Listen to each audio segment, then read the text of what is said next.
Good. But first, for all the politicking going on in Iowa, one of the most important issues on the table is getting little attention. Senior citizens in Iowa and all around the country are being bombarded with pitches for something called Medicare Advantage. Now, this is a privately run, controversial alternative to traditional Medicare. It promises big savings and better benefits, but there are serious concerns, which we learned through one woman's experience in our latest installment of GMA Gets Answers. I don't like staying in the bed. For a fiercely independent woman like 77-year-old Angela Dispenza, being stuck here is unbearable. I don't want to be here. I got a house to take care of, bills. But over the summer, this usually active widow from Queens, New York, slipped and fell. Instead of tending her garden or walking to Mass, Angela lay in bed, writhing in pain.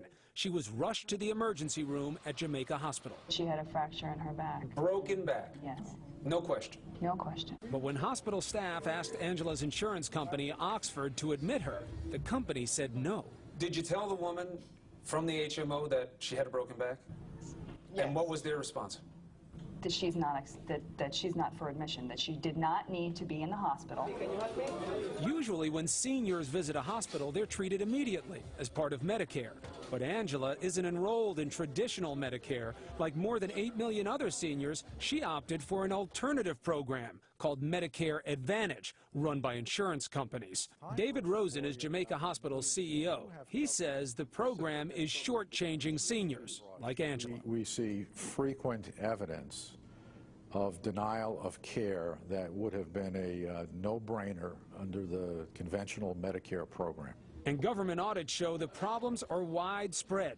Backlogs of patient complaints, improperly denied claims, and unethical marketing practices. In Angela's case, Oxford denied a series of requests by Jamaica's staff, including rehabilitation in the hospital.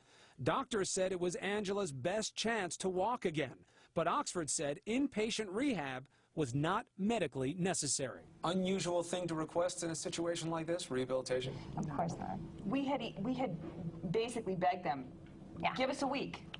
Try her for a week. If she doesn't work for a week, then what are you going to do? You're not going to pay us anyway. We're going to be in the same boat we're in right now. Just try her for a week. No. No. No. Surprised by what the HMO said? Stunned. Critics like Rosen say denying care for Medicare Advantage patients isn't good medicine, but it is good business for insurance companies. They're making a lot of money. Last year, Oxford's parent company, United Healthcare, made more than $4 billion.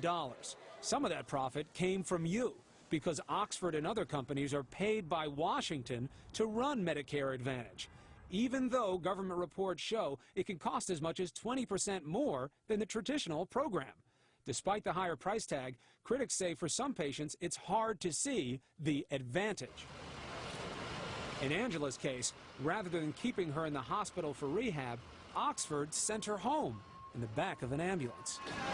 And she said, well, I guess I'm just going to stay in my bed then and die. A week later, she was back at Jamaica Hospital with bed sores.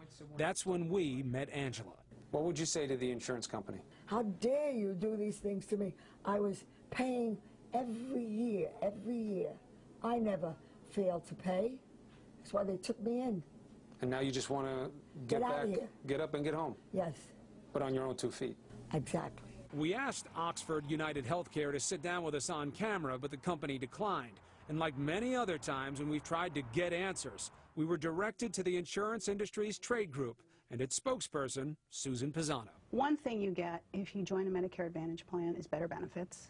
You get broader benefits, you get lower out-of-pocket costs. But while seniors may get broader benefits, here's the trade-off. Medicare Advantage plans decide what care they get. You know you have these protracted discussions about whether or not somebody even gets into the hospital. It's not just a question of money. People should be admitted to a hospital when they need to be admitted to a hospital. But yes. If they shouldn't be there, then a hospital brings risks with it that you shouldn't have to confront unnecessarily. You think that happens a lot, that somebody goes to the hospital and doesn't really need to be there? Okay, can I ask you, are we talking about a particular patient now? No. Literally, okay. I could be talking about hundreds of patients. All right. The insurance companies will not talk to me about the specific cases. How are you supposed to get answers? Well, I think that culturally, it's not something that companies are attuned to, talking about specific, private patient issues publicly. When they're bad. When they're good, they'll talk to you about them all day long. Like Joe Cameron, a favorite example for the industry. Yeah, they're doing okay, aren't they? While Oxford United Healthcare wouldn't talk to us, it did point us to this former Texas insurance salesman. Cameron says he survived a massive heart attack in 2002 thanks to United Healthcare's Medicare Advantage plan, which paid for a quadruple bypass and several months of rehab. My bill was $1,300,000. My copay was $1,700. That's an excellent coverage plan. What United Healthcare didn't tell us is Cameron has been flying around the country to lobby in favor of the program. And Cameron says the insurance companies paid his travel expenses, including United Healthcare, the same company that sent Angela Dispenza a denial of coverage letter while she was still lying in Jamaica Hospital. Your name, your identification number. Now that letter said Angela could appeal the decision. So with her permission, GMA did just that. And a month later, we got a response. The letter didn't say if Oxford was wrong to deny Angela's care or even who would pay her bills, but it did say that the issue was not for Angela, that it was between Oxford and Jamaica Hospital. Yeah. Lucky for Angela, Jamaica Hospital gave her inpatient rehab, providing the same treatment Oxford called not medically necessary. And look at her now. Angela is back on her feet, walking, and she can't wait to go home. I'll be dancing. I'll be dancing. She will be dancing, and she's beautiful. Again, Angela was lucky here because she got the rehabilitation, and the insurance company said she won't be billed for it. But Jamaica Hospital says it still hasn't been paid by Oxford and doesn't think it will be. In fact, the hospital's parent company is suing Oxford in federal court over issues just like this one. And Kate, we talk to a lot of experts who say patients aren't as lucky as Angela very often, that they get turned away by the hospital, and that this is something people have to think about. Let's point out what the difference is in Angela's case.